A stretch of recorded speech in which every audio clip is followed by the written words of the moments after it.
Hello, good morning. Ha?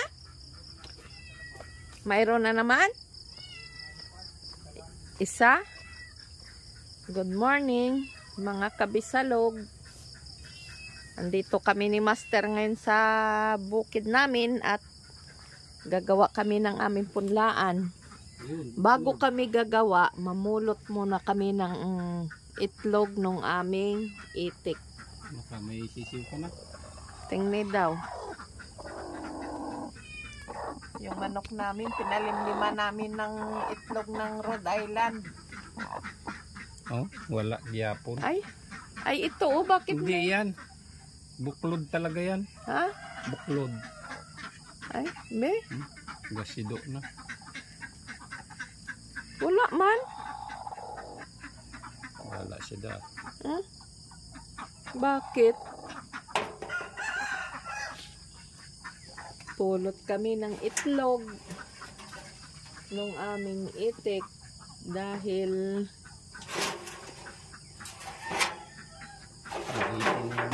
lima lang ang nangingitlog ngayon. Awan ko. Dalawa dito. Tatlo. Tatlo lang. Tatlo. Tapos yun. Yan. Apat. Apat. Mayroon pa yan isa kung saan nakalagay. Kulang. Saan ang itlog? Ari oh. Oh. Ayan. Ito. Nagit dyan ang nangitlog. Yan. Kuha yung isa. Ang aming itik. Yung matandang itik namin. Yan. Pero malalaki ito. 5 itlog. Ari pa oh. 2? Di nag-itlog Oh. din yung kwan. Yung mga Ari. maliliit. Hindi malalaki din. Oh. Yan. Tama. Ari pa isa. Yan. 6 na. 7. 7 itlog. Hindi namin nakita ni Master Dini. Ay. Labasin ko na rin mga ano. Baho ng ipot. Oo. May seal. Oh. Saan? Ari o. Yan nga. Nakita ko dyan kanina. Seal nga ng itlog. Oo. Be? Nakain na naman ng aso mo. Oh. Ay, ang laki sana. Yan. Pag hindi kami dito maagap ay di matanda. Malaki na palang itlog niyaan. O napulot yan kung saan dyan. Yan. Ang ibang hayop ang May nakakain sila. ibang hayop ang nakikinabang sa itlog ng aming itik. Dito lang siguro nag-itlog. Yan, siguro baka kahapon yan, hindi mo napansin. Yan. Wala yan kahapon dyan. 7 malalaki, blessing sa amin sa umagang ito. Yan. 14 na kasi yan natira. Ay, ang iba dyan naglilipad. Ay, wari tumatanda yung nakalabas na yon. Baka yan ang nag-itlog na rin. Yan ang nag-itlog dyan. Oh, yan. 1, 2, 3, 4, 5, 6, 7, 8, 9. Halos mga babae pala ito. Yan ang lalaki. Oh, isa. 2 ang nasa labas. Tara na. 12 pala yung. Kuhain mo na yung itlog. Anak, kuha mo na. At ihasarap ko ulit dito. Yan. Sa 12 namin nga babae nga itlog, ito lang. At ang isa ay kinain na nga ng aso yaan. Yan. Maganda dito sa umaga. Maliwalas. Yan. Sino yun pa oh? Ang ating patula din eh. Oh, ayan oh, 2. Ay, buhay pa yan? Oo. Ay, Yan. 2. Oo. Nandyan ang aming itik. Kami ay magagawa ng punlaan dito ni Master. Tingnan mo yung inanuan ng itlogan doon. Ha? Wala? Oh, hawakin eh. Tingnan ko ang kwan. Itlogan nila. Ito ba? Baka yan. Ganito dito sa amin, bukid, pag umagang umaga, na wala pang sikat ng araw.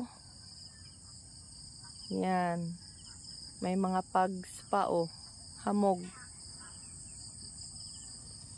Maganda dito sa aming bukid sa ganitong umagang umaga. Tingnan ko dito yung itlogan ng aming itik nga, yung nalipad namin nga itik.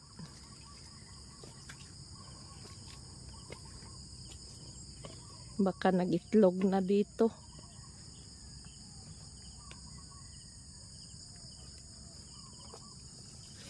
Tingnan ko.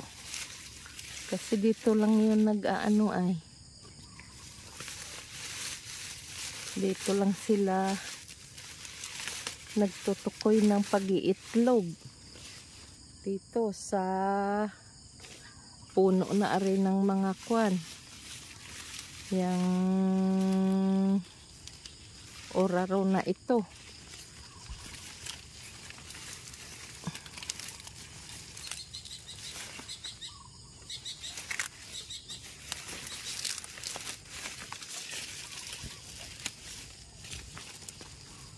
Wala na, hindi na sila bumalik dito. Ayun, ang itlog nila. Oh. May nabutas na naman.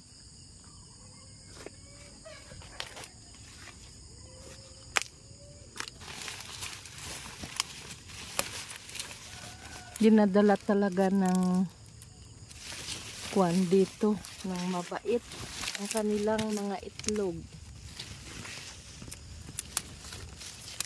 Lahat ay may butas.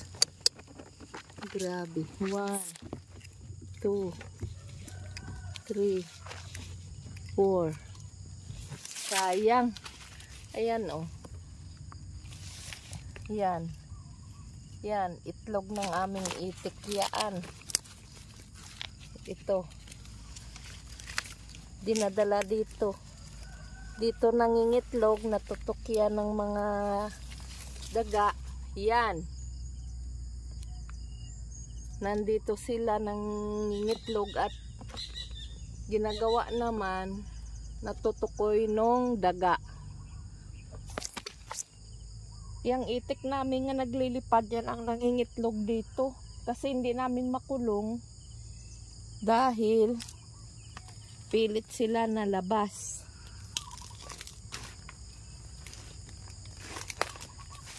Kaya sayang ang itlog nila. Ngayon lang kami nakapag-alaga ng itik nga ganyan, nalipad. Wait na tayo, wala tayong magawa. At nakain na ng, naunahan na ng daga. Kung dyan naman sa tubigan, nauunahan kami ng uwak. Uwak at saka aso. Nandoon ang aming mga itik oh. Ayun, isom ko sa inyo. Yun, nasa gitna na sila. Yun. Yun ang nangunguhol dyan sa aming tubigan. Yan.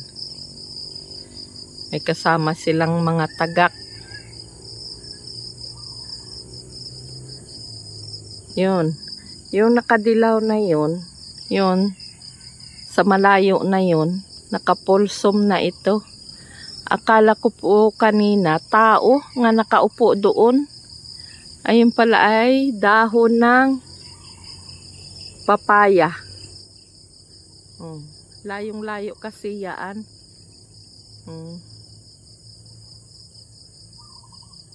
Yan. Pag tingnan mo dito sa malayo, nga hindi naka-zoom siya, ang paningin ko ay tao nga nakaupo nga nakadilaw ng damit. Yan. Ang ganda dito sa amin.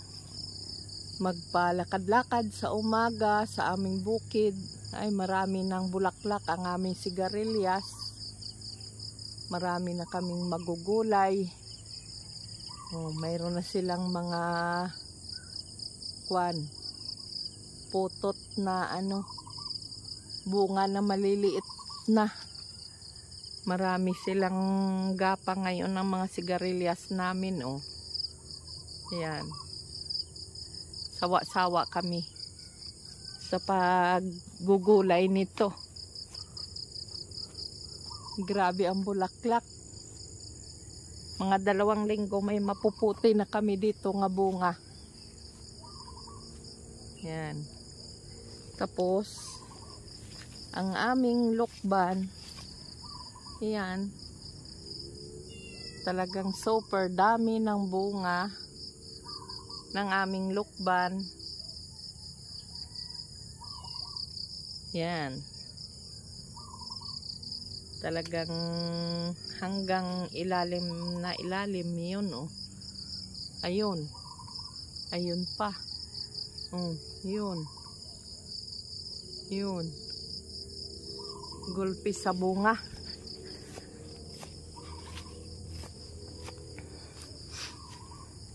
Napakatahimik dito sa aming bukid. Yan. Walang ingay. Ang marinig mo yung ingay ng sasakyan doon sa amin sa kabila. Sa tabing highway. Ang aming bahay doon ang maingay. Sa ingay ng mga sasakyan. Yun ang maririnig dito. Hanggang dito rinig pa. Yan.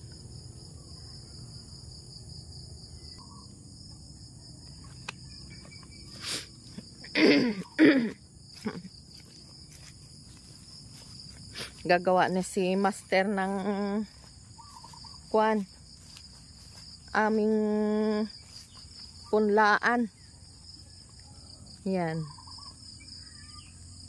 Pilapil ng aming punlaan. Gagawa na si Master dahil ang aming mga yung nakasanla sa amin dito, oh, nagagawa na sila ng punlaan nila. Doon sa kabila ganun din. Gaarado na. Diyan nag-aarado na rin. Yan.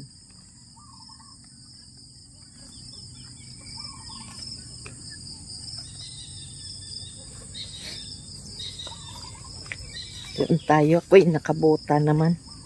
May daanan naman ng kahoy, oh. Binilagyan ni Master para hindi masira ang aming pilapil.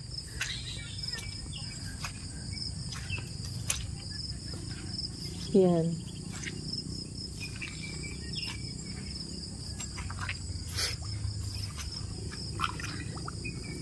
Pila-pila namin yan at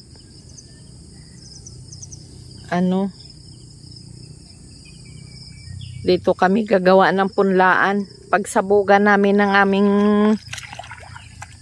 binhi ng palay. Hanggang doon yun. Sa pilapil doon sa kabila. Yan.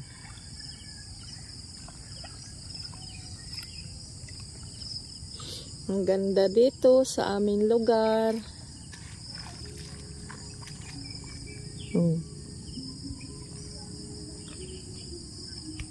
Malamig ang simoy ng hangin.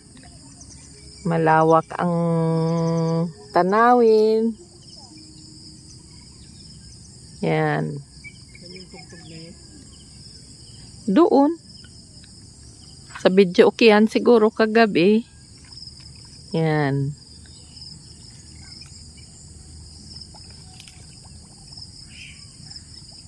Ang ganda ng paligid. Tubigan lahat. At saka mga punong kahoy ang makikita mo dito. Kaya malamig. Yan.